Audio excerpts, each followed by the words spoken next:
नमस्कार, आप सभी का स्वागत है। आज हम मौद्रिक नीति और आर्थिक स्थायीकरण के बारे में डिस्कस करेंगे। तो आज के इस लेक्चर के अंदर हम ये देखेंगे कि मौद्रिक नीति जो होती है वो किस प्रकार से एक देश के अंदर जो स्थायीकरण है उसको जो है लाने में कामयाब रहती है या स्थायीकरण को बनाए रखने में मदद करती है। तो आइए शुरू करते हैं। सबसे पहले हम जो है आर्थिक स्थायीकरण का अर्थ जानते हैं। उससे पहले हम मॉनेटरी पॉलिसी के बारे में जानते हैं कि किसी भी देश के अंदर मौद्रिक नीति से अभिप्राय उन गतिविधियों से, उन क्रियाओं से है जिसमें एक देश का केंद्रीय बैंक जो होता है ब्याज दरों में परिवर्तन करके जो है एक देश के अंदर मुद्रा की मात्रा को नियंत्रित करता है।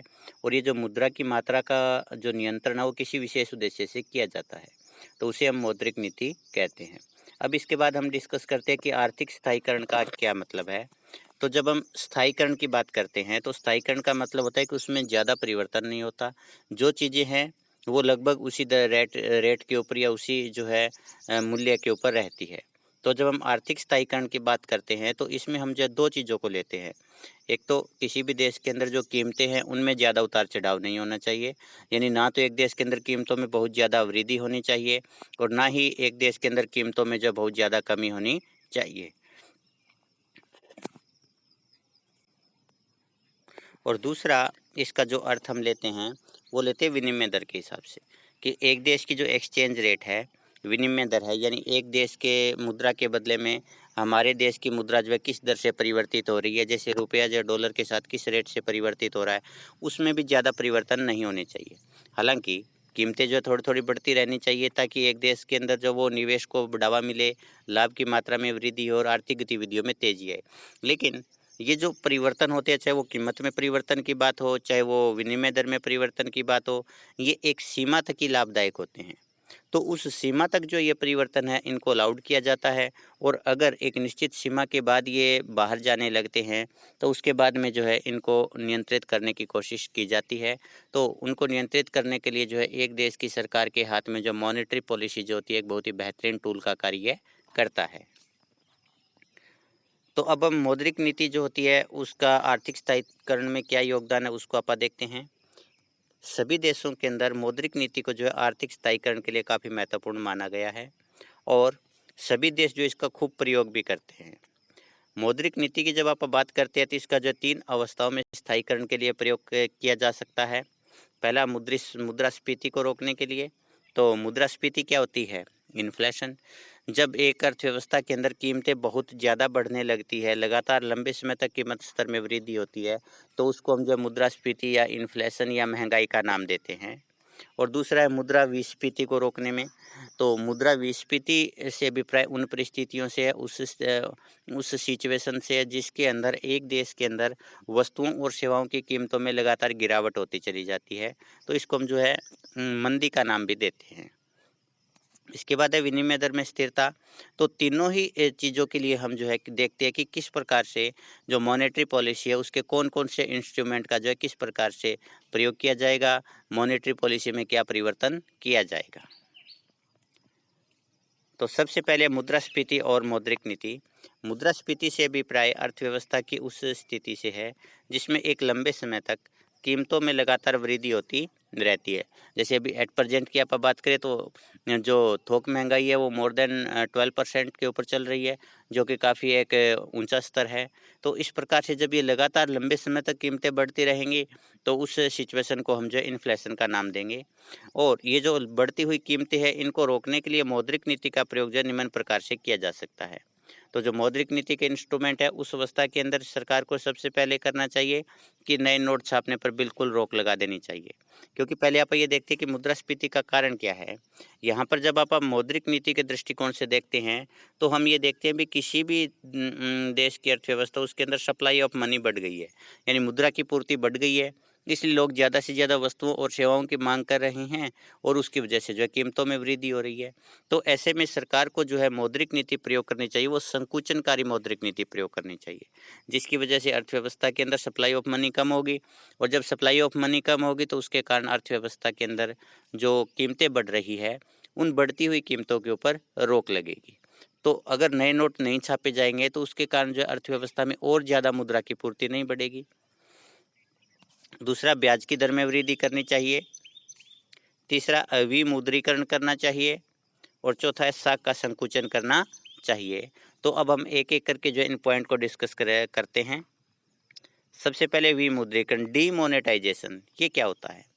विमुद्रीकरण का अर्थ होता है, कुछ लोगों ने जैसे भारत के अंदर 2016 के अंदर जब विमुद्रीकरण किया गया था, तो उस चीज़ को उन्होंने जो है नोटबंदी का नाम दिया था। लेकिन विमुद्रीकरण के अंतर्गत होता क्या है कि सरकार जो पुरानी मुद्रा होती है, उस पुरानी मुद्रा को नई मुद्रा के साथ में रिप्लेस करती है। तो जब सरकार जो है पुरानी मुद्रा को बंद कर देती है और उसके स्थान पर नई मुद्रा जारी करती है, तो उसको हम जो है डीमोनेटाइजेशन या विमुद्रीकरण कहते हैं। जैसा कि भारत के अंदर जो है वो 2016 में किया गया था और ये तरीका जो है उस समय अपनाया जाता है जब कीमतें बेकाबू हो जाती है, यानी रेयरली इस चीज़ का प्रयोग किया जाता है। किंतु इसमें ये भी ध्यान रखना चाहिए कि जितने मूल्य के जो नोट है या जो मुद्रा है, उनको बंद किया गया है, नई मुद्रा उससे कम जारी की जानी चाहिए। क्योंकि अगर हमने मान लीजिए कि हमने जो है 100 करोड़ रुपए के जो मुद्रा थी उसको बंद किया और हमने 100 करोड़ की मुद्राएं वापस जारी कर दी, तो अर्थव्यवस्था में जो बढ़ती हुई कीमतें वो नहीं रुकेंगी। कब रुकेंगी? जब 100 करोड़ रुपए की मुद्रा हमने बंद की और हमें मुद्रा की पूर्ति को कम करना है, तभी कीमतों में कमी आएगी। तो इस अवस्था के अंदर इसके अंदर हमें जो है 100 करोड़ से कम की मुद्रा जारी करनी चाहिए, ताकि लोगों के पास में मुद्रा कम होगी तो वो जो है डिमांड कम करेंगे, उससे जो है कीमत स्तर में कमी आएगी। या सरकार जो है एक निश्चित मात्रा में पुरानी मुद्रा को नई मुद्रा के साथ बदलने की अनुमति दे सकती है। तो ऐसे में इसका जो अगर आप सार देखें तो सार यही है कि जब कीमतें बहुत ज़्यादा बढ़ जाती है, सारे तरीके अपनाने पर भी ये काबू में नहीं आती, तो उस समय सरकार जो होती है पुरानी मुद्रा को समाप्त कर देती है और उसके स्थान पर नई मुद्रा जारी करती है। और जो नई मुद्रा जारी की जाती है वो उतनी जारी नहीं की जाती जितनी कि पुरानी मुद्रा बंद की गई है, बल्कि उसके मुकाबले कम मुद्रा जारी की जाती है। और जनता को भी जो है अपनी सारी की सारी मुद्रा को जो है एक साथ नई मुद्रा में कन्वर्ट करने की परमिशन नहीं दी जाती, बल्कि वो एक निश्चित मात्रा में ही जो है नई मुद्रा जो है प्राप्त कर सकते हैं पुरानी मुद्रा के बदले में। तो इससे जो है अचानक मुद्रा की पूर्ति कम होने से कीमतों में जल्दी गिरावटें आ जाती है। नेक्स्ट जो इंस्ट्रूमेंट है वो है ब्याज की दर में वृद्धि। जब ब्याज की दर में वृद्धि होती है तो उसके कारण जो है लोगों के पास में जो मुद्रा होती है उसके ऊपर दो प्रकार के प्रभाव पड़ते हैं। सपोज कि ब्याज की दर पहले जो है 5% थी, अब बढ़ा करके 10% कर दी गई। पहले तो हम बात करते हैं उधार वाली, कि जो लोग उधार दे लेना चाह रहे थे, बैंकों से उधार लेकर के वस्तुएं और सेवाएं खरीदना चाह रहे थे, और वो उधार कम लेंगे क्योंकि उनको जो है ब्याज की दर महंगी देनी पड़ रही है, ज़्यादा ब्याज की दर भी उनको देनी पड़ रही है। तो उसकी वजह से जो है वो साख का जो है विस्तार कम होगा, क्योंकि इस अवस्था के अंदर जो वो ब्याज की दर बढ़ेगी तो लोग जो उधार कम लेंगे, तो उसके कारण जो है मांग में कमी आएगी। दूसरा, जो लोग जिन लोगों के पास में मुद्रा पड़ी है, पहले उनको 5% ब्याज मिल रहा था, अब उनको 10% ब्याज मिलेगा, तो वो क्या करेंगे, बैंकों के पास में जो है ज़्यादा जमा करवाएंगे। तो व्यक्ति जो है खर्च कम करेंगे, बैंकों के साथ में जमा करवाएंगे। तो एक तरफ तो बैंकों से मुद्रा बाहर कम आ रही है, दूसरी तरफ बाहर जो मुद्रा थी वो बैंकों में ज़्यादा जा रही है जमा के रूप में। तो उस वजह से जो ट्रांजैक्शन में मनी है, जो विनिमय में मुद्रा का प्रयोग किया जाता है, उसकी मात्रा कम होने की वजह से जो है कीमत जो है वो कम होने लगती है और मुद्रास्फीति के अंदर गिरावट आती है। तो इस प्रकार से ये जो ब्याज की दर होती है ये भी जो काफ़ी कारगर उपाय होता है, लेकिन ये उसी अवस्था के अंदर कामयाब हो सकता है जब लोगों के अंदर बैंकिंग हैबिट हो। अगर लोगों के अंदर बैंकिंग हैबिट नहीं है, लोग जो है ट्रांजैक्शन बैंकों के माध्यम से नहीं करते हैं, उधार लेन-देन बैंकों से नहीं करते हैं, तो वहाँ पर जो है ब्याज दर प्रभावी नहीं हो सकती। नेक्स्ट है नए नोट छापने पर रोक। अब मुद्रास्फीति की अवस्था में हमें क्या करना है, बाजार के अंदर मुद्रा कम करनी है, और ऐसी अवस्था के अंदर अगर सरकार नए नोट और छाप देती है तो उसके कारण ये सप्लाई ऑफ मनी है वो बढ़ जाएगी, और सप्लाई ऑफ मनी बढ़ने के कारण कीमतों में और ज़्यादा वृद्धि होगी। तो ऐसे में जब कभी भी मुद्रास्फीति होती है तो उस अवस्था के अंदर सरकार को एक ऐसी नीति अपनानी चाहिए जिसके कारण जो है नए नोट बिल्कुल ही ना छापे। यानी सरकार को घाटे की जो व्यवस्था होती है उस अवस्था को नहीं अपनाना चाहिए, बल्कि सरकार को जो है अपना व्यय जो होता है उसको इस प्रकार से नियंत्रित करना चाहिए ताकि सरकार को नए नोट छापने की आवश्यकता ना पड़े। क्योंकि लोगों के पास जितनी कम मुद्रा होगी उतनी ही मांग कम करेंगे, और जितनी डिमांड कम करेंगे कीमतों में उतनी ही कमी आएगी। तो इस प्रकार से जो नोट छापने की पॉलिसी होती है, इसके अंदर भी सरकार जो है वो कमी करेगी या नए नोट बिल्कुल भी नहीं छापेगी, तो अर्थव्यवस्था के अंदर कीमत स्तर में जो वो नियंत्रण हो जाएगा। इसके बाद है साख का संकुचन। मुद्रास्फीति को रोकने के लिए संकुचनकारी मौद्रिक नीति अपनानी चाहिए। इसके अंदर जो है आरबीआई को बैंक दर बढ़ा देनी चाहिए, क्योंकि अगर आरबीआई बैंक दर को बढ़ाएगा तो उसके कारण जो है व्यापारिक बैंकों को जो है, यहाँ पर मान लीजिए कि आरबीआई है, उसने जो है बैंक रेट को बढ़ाया, तो आरबीआई किसको उधार देता है? जो कमर्शियल बैंक है उनको उधार देगा। ये आगे जो है कस्टमर को उधार देते हैं। तो आरबीआई ने बैंक रेट बढ़ाई, तो उसके कारण कमर्शियल बैंक है, जो व्यापारिक बैंक है, उनको महंगा उधार मिलेगा, और उसके कारण वो क्या करेंगे, ग्राहकों को भी जाके आगे जो है महंगा उधार देंगे, जिसकी वजह से जो है लोग कम उधार लेंगे, और कम उधार लेने की वजह से अर्थव्यवस्था के अंदर मुद्रा की पूर्ति में कमी आएगी और मुद्रास्फीति है वो नियंत्रित होगी। दूसरा सीआरआर और एसएलआर जो वो बढ़ा देनी चाहिए। सीआरआर और एसएलआर जो होती है वो अमाउंट होती है जो बैंकों को जो है केंद्रीय बैंक और अपने पास रखनी पड़ती है, उसको उधार नहीं दे सकते। अगर सीआरआर और एसएलआर बढ़ा दिए जाएंगे तो बैंकों के पास में जो भी जमा राशि होती है उस जमा राशि का ज़्यादा भाग उन्हें अपने पास रखना पड़ेगा, और वो आगे उधार कम दे पाएंगे। जब बैंक आगे उधार कम दे पाएंगे, उसके से जो साख का संकुचन होगा, और साख का संकुचन होने की वजह से कीमतों में जो कमी आएगी।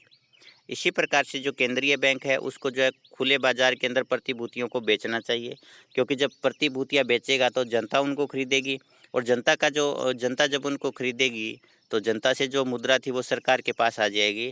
तो इस प्रकार से अर्थव्यवस्था के अंदर मुद्रा में कमी होगी, और मुद्रा में कमी होने के कारण जो है कीमत स्तर में गिरावट आएगी। इसी प्रकार से ऋणों की सीमांत आवश्यकता को कम कर देना चाहिए। ऋणों की सीमांत आवश्यकता का मतलब होता है कि जो सिक्योरिटी का मूल्य है और उसके बदले में जो ऋण दिया जाता है, उनके बीच का जो अंतर है वो ज़्यादा होना चाहिए। उनके बीच का जो अंतर है वो बढ़ा देंगे, तो मान लीजिए पहले जो है 1 करोड़ की सिक्योरिटी थी, 1 करोड़ का जो मान लीजिए कोई भी सिक्योरिटी के बदले में जो है लोन लिया जा रहा था, तो 80 लाख रुपए दिए जा रहे थे। तो सीमांत आवश्यकता 20% थी कि 20% कम जो है वो आपको उधार ऋण मिलेगा। अब इसको बढ़ा करके 40% कर दिया गया। ऋणों की सीमांत आवश्यकता 40%। इसका मतलब आप जितने का भी सिक्योरिटी जमा करवा रहे हो लोन के बदले में, का जो मूल्य है उस मूल्य का 40% कम आपको उधार दिया जाएगा। तो पहले जो 1 करोड़ के बदले में 80 लाख रुपए लोन मिल रहा था, अब उसी 1 करोड़ से मात्र 60 लाख रुपए का लोन मिलेगा, तो उससे सप्लाई ऑफ मनी है उसमें गिरावट आएगी, और अर्थव्यवस्था के अंदर जो है कीमतों में भी कमी आएगी। इसी प्रकार से साख की राशनिंग कर देनी चाहिए। राशनिंग का मतलब होता है किसी विशेष उद्देश्य के लिए जो है वो एक मात्रा निश्चित कर देनी चाहिए, उससे ज़्यादा मात्रा में उधार ना मिले, तो उससे भी जो है मुद्रा जो वस्तुओं और सेवाओं की मांग होती है उसमें कमी आती है। विशेष रूप से ये जो राशनिंग है वो उपभोक्ता वस्तुओं और सेवाओं के मामले में लागू करनी चाहिए, जिससे उपभोक्ता वस्तुओं और सेवाओं के लिए ऋण कम मिले, और ऋण कम मिलेगा तो उसके कारण मांग में भी कमी आएगी। तो इस प्रकार से जब हम संकुचनकारी नीति के जो भी इंस्ट्रूमेंट है, चाहे वो मात्रात्मक उपाय हो चाहे वो गुणात्मक उपाय हो, जब हम उनको अपनाते हैं तो उससे जो है ऐसे तरीके से लागू करना चाहिए जिससे कि मुद्रा का संकुचन हो, और जब मुद्रा का संकुचन होगा तो उसके कारण जो है अर्थव्यवस्था के अंदर कीमतें अपने आप कम हो जाएगी। नेक्स्ट है विस्फीति और मुद्रा मौद्रिक नीति। पहले आप देखते हैं विस्फीति क्या होती है। मुद्रा विस्फीति से अभिप्राय अर्थव्यवस्था में उस स्थिति से है जिसमें एक लंबे समय तक कीमतों में लगातार कमी होती है, यानी इसको अपन मंदी कह सकते हैं। जब लगातार कीमतें कम होती है तो मंदी की स्थिति को रोकने के लिए जो है मौद्रिक नीति का जो है प्रयोग जो है सरकार प्रभावशाली तरीके से कर सकती है।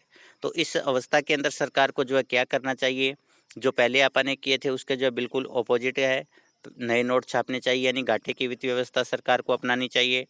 ब्याज दर में सरकार को कमी करनी चाहिए, और साख का विस्तार जो सरकार को करना चाहिए। तो अब हम जो है एक एक करके इनको डिस्कस करते हैं। सबसे पहले नए नोट छापना। अब देखिए मंदी आती क्यों अर्थव्यवस्था के अंदर, अगर आप मौद्रिक नीति के दृष्टिकोण से देखें तो जब एक देश के अंदर सप्लाई ऑफ मनी कम हो जाती है तो उसके कारण डिमांड में कमी आएगी, क्योंकि जब लोगों के पास में मुद्रा नहीं है तो उस वजह से जो वो वस्तुओं और सेवाओं की मांग कम करेंगे, और वस्तुओं और सेवाओं की मांग के कम होने की वजह से जो है कीमत स्तर में कमी आती है। तो जब विस्फीति शुरू यहाँ से हो रही है सप्लाई ऑफ मनी से, तो हमें जो इसको करेक्शन भी यहीं से करना है। तो हमें क्या करना है, इस सप्लाई ऑफ मनी को बढ़ाना है। तो हमें मौद्रिक नीति के उपकरणों का इस प्रकार से प्रयोग करना है ताकि ये सप्लाई ऑफ मनी बढ़े, और जब सप्लाई ऑफ मनी बढ़ेगी तो उसके कारण मांग बढ़ेगी, और जब मांग बढ़ेगी तो कीमत स्तर में भी वृद्धि होगी। तो सबसे पहले नए नोट छापना। मुद्रा विस्फीति की जो स्थिति होती है उसको रोकने के लिए सरकार को ज़्यादा से ज़्यादा नए नोट छापने चाहिए, क्योंकि सरकार जितने ज़्यादा नए नोट छापेगी, नई मुद्रा जारी करेगी, अर्थव्यवस्था के अंदर मुद्रा की पूर्ति में उतनी ही वृद्धि होगी, और अर्थव्यवस्था में अगर मुद्रा की पूर्ति बढ़ती है तो लोगों के पास में ज़्यादा मुद्रा जाएगी, और जब लोगों के पास में मुद्रा की मात्रा बढ़ेगी तो उसके कारण वो ज़्यादा मांग करेंगे, और जब वस्तुओं और सेवाओं की मांग में वृद्धि होगी तो उसके कारण जो है कीमत स्तर में भी वृद्धि होगी। दूसरा है ब्याज की दर में कमी करना। जब ब्याज की दर में कमी की जाती है तो इसके भी दो प्रकार के प्रभाव होते हैं। इसको भी अपन दोनों दृष्टिकोणों से देखते हैं। पहले जमा करवाने वाले लोग, कि जो लोग अपनी मुद्रा जमा करवा रहे थे। जमा करवाने का मतलब क्या है? वो वस्तुओं और सेवाओं की मांग नहीं कर रहे उस मुद्रा से, क्योंकि उन्होंने तो वो मुद्रा बैंक में जमा करवा दी। अब अगर ब्याज की दर कम होती है तो जिन लोगों के पास में मुद्रा ज़्यादा थी वो लोग क्या करेंगे, बैंकों के अंदर जो वो जमा नहीं करवाएंगे या कम करवाएंगे, क्योंकि उनको ब्याज बहुत थोड़ा मिल रहा है। तो उसकी वजह से वो अगर बैंकों में जमा नहीं करवाएंगे तो उसके स्थान पर वो मुद्रा को खर्च करेंगे, और जब वो खर्च करेंगे तो उसके कारण वस्तुओं और सेवाओं की मांग बढ़ेगी, और जब वस्तुओं और सेवाओं की मांग बढ़ेगी तो कीमत स्तर है उसमें भी सुधार होगा, उसमें भी वृद्धि होगी।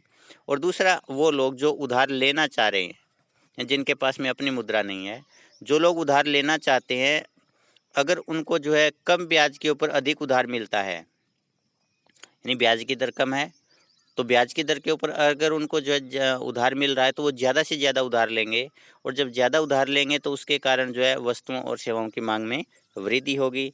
तो इस प्रकार से हम ये देखते हैं कि जब ब्याज की दर में कमी की जाती है तो उसके दोहरे प्रभाव होते हैं। एक तो जो लोग जमा करवा रहे थे बैंकों में वो जमा कम करवाएंगे जिसके कारण मांग बढ़ेगी।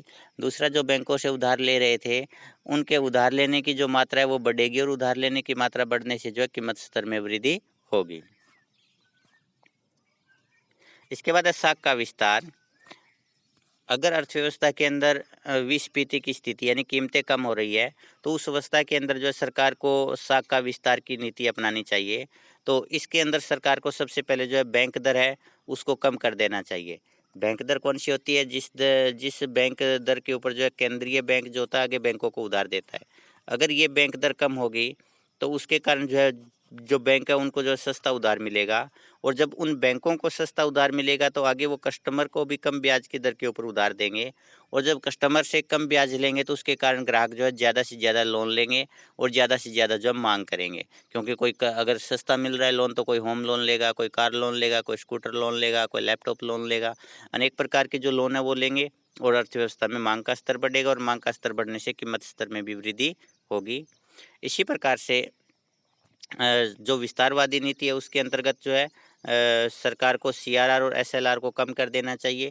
सीआरआर और एसएलआर जो होते हैं वो इंस्ट्रूमेंट होते हैं जो सरकार बैंकों को जो है अपनी जो जमा राशि होती है उस जमा राशि का एक अनुपात अपने पास और केंद्रीय बैंक के पास में जमा के रूप में रखना पड़ता है। तो अगर सीआरआर और एसएलआर कम किया जाएगा तो उसके कारण बैंकों को अपने पास में जो है जमा पूंजी कम रखनी पड़ेगी, उधार ज़्यादा दे पाएंगे, और अगर उधार ज़्यादा दे पाएंगे उससे अर्थव्यवस्था में मुद्रा की पूर्ति बढ़ेगी, और मुद्रा की पूर्ति बढ़ने की वजह से कीमत स्तर में वृद्धि होगी। इसी प्रकार से केंद्रीय बैंक को जो है खुले बाजार के अंदर प्रतिभूतियों को खरीदना चाहिए, जनता से वापस खरीद ले। जब जनता से प्रतिभूतियां केंद्रीय बैंक खरीदेगा तो उसके कारण मुद्रा की मात्रा जो वो जनता के पास ज़्यादा जाएगी, क्योंकि प्रतिभूतियां सरकार के पास आ गई, बदले में उनका जो मूल्य था उसकी जो अमाउंट है वो जनता के पास चली गई, तो उसके कारण जो है उनके पास में जो है ज़्यादा मुद्रा होगी, और जब उनके पास में मुद्रा की मात्रा बढ़ेगी तो कीमत स्तर में भी वृद्धि होगी। इसी प्रकार से ऋणों की सीमांत आवश्यकता को कम कर देना चाहिए। ऋणों की सीमांत आवश्यकता का मतलब जमानत का मूल्य और जो ऋण का मूल्य है उसके बीच में अंतर कम होना चाहिए। तो जब मान लीजिए 1 करोड़ रुपए की किसी ने जो है जमानत की राशि जमानत रखी, कोई उसका मकान हो सकता है या कोई ज़मीन हो सकती है, और उसके बदले में वो जो है पहले 70 लाख रुपए ले रहा था, तो ऋणों की सीमांत आवश्यकता 30% थी। अब इसको कम करके अगर 10% कर दिया जाएगा, तो उसी 1 करोड़ की ज़मानत के बदले में अब 90 लाख रुपए उसको उधार मिलेंगे। तो इसके कारण ज़्यादा से ज़्यादा उधार मिलेगा और उसके कारण अर्थव्यवस्था में मुद्रा की पूर्ति बढ़ेगी, क्योंकि ज़्यादा लो उधार मिलेगा, तो उसके कारण जो है वो कीमत स्तर में भी सुधार होगा। तो इस प्रकार से ये जो सारी पॉलिसी है, इस पॉलिसी के अंदर जो है सरकार को विस्तारवादी नीति वाले इंस्ट्रूमेंट यूज़ करने चाहिए, जिसके कारण कीमत स्तर में वृद्धि अवश्य होगी। इसके बाद है विनिमय दर और मौद्रिक नीति। अभी तक हमने जो पार्ट किया वो पार्ट था कि किस प्रकार से कीमतों को स्थिर रखा जा सकता है। अगर कीमतें बढ़ रही है तो सरकार को जो है विस्तारवादी नीति के बजाय संकुचनकारी मौद्रिक नीति अपनानी चाहिए, और अगर कीमत स्तर कम हो रहा है तो सरकार को विस्तारवादी मौद्रिक नीति अपनानी चाहिए। अब हम विनिमय दर के मामले में देखते हैं कि क्या विनिमय दर को भी स्थिर रखने के लिए मौद्रिक नीति कारगर है या नहीं, क्योंकि विनिमय दर जो होती है एक देश के विकास में जो है काफ़ी महत्वपूर्ण भूमिका निभाती है, तो विनिमय दर को स्थिर रखना बहुत ही जरूरी है। विनिमय दर से अभिप्राय किसी देश की करेंसी की एक इकाई के बदले में दूसरे देश की करेंसी की जो इकाइयाँ आती है, उसे हम जो विनिमय दर कहते हैं। जैसे एक US$ बराबर 75 रुपये, तो भारत अमेरिका के $1 के बदले में भारत के 75 रुपये आएंगे, और भारत के $1 के बदले में अमेरिका के $1/75 आएंगे। तो इस प्रकार से एक देश की एक करेंसी का जो मूल्य है विदेशी करेंसी में क्या है, उसको हम जो है विनिमय दर कहते हैं। स्थिर विनिमय दर जो होती है उसका विकास के ऊपर काफ़ी ज़्यादा प्रभाव पड़ता है, क्योंकि ये जो विनिमय दर है ये कब स्थिर होगी? ये स्थिर उस अवस्था के अंदर होगी जब निर्यात और आयात के मूल्य बराबर होंगे। यदि आयात निर्यात की तुलना में अधिक हो जाते हैं तो दूसरे देश की मुद्रा जिससे आयात किया जाता है उसकी मांग बढ़ेगी, और जब दूसरे देश की मुद्रा की मांग बढ़ती है तो उससे घरेलू देश की जो मुद्रा उसकी कीमत में कमी होती है। तो इस प्रकार से जो घरेलू विनिमय दर जो होती है वो प्रतिकूल हो जाती है, और जो प्रतिकूल विनिमय दर है वो एक देश के लिए नुकसानदायक होती है, क्योंकि जब प्रतिकूल विनिमय दर हो जाती है तो एक देश को जो है भुगतान जो है वो ज़्यादा करना पड़ता है अपनी मुद्रा के रूप में, और विदेशी मुद्रा के रूप में उसको प्राप्ति है वो कम होती है। तो विनिमय दर और मौद्रिक नीति और विपरीत स्थिति, जिसके अंदर क्या होता है कि विनिमय दर जो होती है अनुकूल हो जाती है। अनुकूल कब होगी? जब एक देश का एक्सपोर्ट का मूल्य जो होता है इंपोर्ट के मूल्य से ज़्यादा होता है। तो ऐसे में मौद्रिक नीति द्वारा जो है सरकार विनिमय दर को स्थिर रख सकती है, यानी ना तो विनिमय दर ज़्यादा प्रतिकूल होती है और ना ही विनिमय दर जो है ज़्यादा अनुकूल होती है। तो इसमें सरकार जो है 3 तरीके अपनाती है। पहला, मुद्रा की पूर्ति में परिवर्तन, दूसरा ब्याज की दर में परिवर्तन, और तीसरा मुद्रा की उपलब्धता में परिवर्तन। तो पहला, मुद्रा की पूर्ति में परिवर्तन द्वारा, जब एक देश का निर्यात उसके आयात की तुलना में कम होता है, export is less than import, it means जो विनिमय दर है वो प्रतिकूल है। तो विनिमय दर प्रतिकूल होने का मतलब है कि एक देश की मुद्रा का मूल्य कम हो रहा है, तो ये अस्थिरता लगातार कम होती जा रही है। अब इसको रोकने के लिए मुद्रा की पूर्ति को कम कर देना चाहिए। यहाँ पर मुद्रा की पूर्ति जो बढ़ानी पड़ेगी, कम करने की बजाय एक देश को जो अपने देश के अंदर जो मुद्रा की पूर्ति कम कर देनी चाहिए। जब मुद्रा की पूर्ति एक देश में कम होगी तो मुद्रा की पूर्ति कम होने के कारण कीमत स्तर में कमी आएगी, यानी घरेलू वस्तुओं और सेवाओं की कीमतें जो है कम हो जाएगी उस देश के अंदर। जब हमारे देश के अंदर हमारी वस्तुओं की कीमतें कम हो जाएगी तो उसके कारण हमारी जो निर्यात है वो बढ़ने लगेंगे, क्योंकि हमारे देश में जब वस्तु सस्ती होगी, मान लीजिए पहले टमाटर 10 रुपये किलो था, अब टमाटर 5 रुपये किलो हो गया, तो विदेश वालों के लिए जो ये टमाटर सस्ता पड़ेगा, तो ऐसे में हमारा निर्यात बढ़ेगा। और दूसरा, जब हमारे देश के अंदर कीमत स्तर कम हो जाता है तो उससे दूसरे देशों की वस्तुएं हमें महंगी लगने लगती है। तो जब दूसरे देशों की वस्तुएं हमें महंगी लगने लगे उसके कारण जो आयात में कमी आएगी, और जब आयात कम होगा तो उसके कारण जो है वो धीरे धीरे ये दोनों जो है, एक तरफ तो जो एक्सपोर्ट बढ़ रहा है, दूसरी तरफ इंपोर्ट कम हो रहा है, तो धीरे धीरे दोनों ये बराबर हो जाएंगे, और जब बराबर हो जाएंगे तो उस अवस्था के अंदर जो है वो विनिमय दर है वो स्थिर बिंदु पर आ जाएगी। तो इस प्रकार से अगर एक देश के अंदर विनिमय दर जो है प्रतिकूल है, प्रतिकूल विनिमय दर की अवस्था के अंदर एक देश के अंदर को जो अपने घरेलू बाजार के अंदर जो मुद्रा की पूर्ति कम करनी चाहिए, और जब मुद्रा की पूर्ति कम होगी तो कीमतें कम होंगी, और कीमतों के कम होने के कारण जो है अर्थव्यवस्था के अंदर निर्यात ज़्यादा होगा और आयात कम होगा और विनिमय दर है उसमें स्थिरता आ जाएगी। नेक्स्ट है ब्याज दर में परिवर्तन। यदि एक देश के अंदर विनिमय दर प्रतिकूल है तो उस स्थिति के अंदर जो घरेलू ब्याज दर को कम कर देना चाहिए। अब देखिएगा, इसके दोनों एस्पेक्ट होते हैं, अपन दोनों को डिस्कस करेंगे।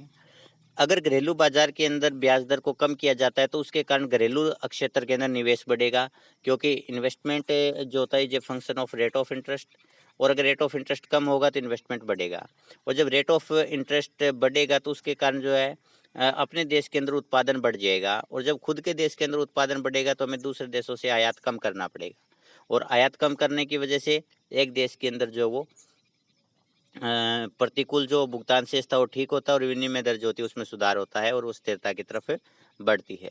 दूसरा, जब ब्याज की दर कम होती है तो विदेश वाले भी हमारे देश के अंदर ज़्यादा इन्वेस्टमेंट करते हैं। जो हमारे देश में उधार लेकर के इन्वेस्टमेंट करना चाहते हैं वो ज़्यादा इन्वेस्टमेंट करेंगे, तो उसके कारण विदेशी पूंजी हमारे देश में ज़्यादा आएगी, और विदेशी पूंजी ज़्यादा आएगी उसके कारण भी विनिमय दर है उसमें सुधार होगा, क्योंकि एक देश के अंदर जो विदेशों से इन्वेस्टमेंट आता है वो जो है निर्यात के समान होता है, क्योंकि जब हम निर्यात करते हैं तो भी हमारे देश में पूंजी आती है, और अगर सीधा कोई इन्वेस्टमेंट करने के लिए हमारे देश में आता है तो भी पूंजी का आयात होता है।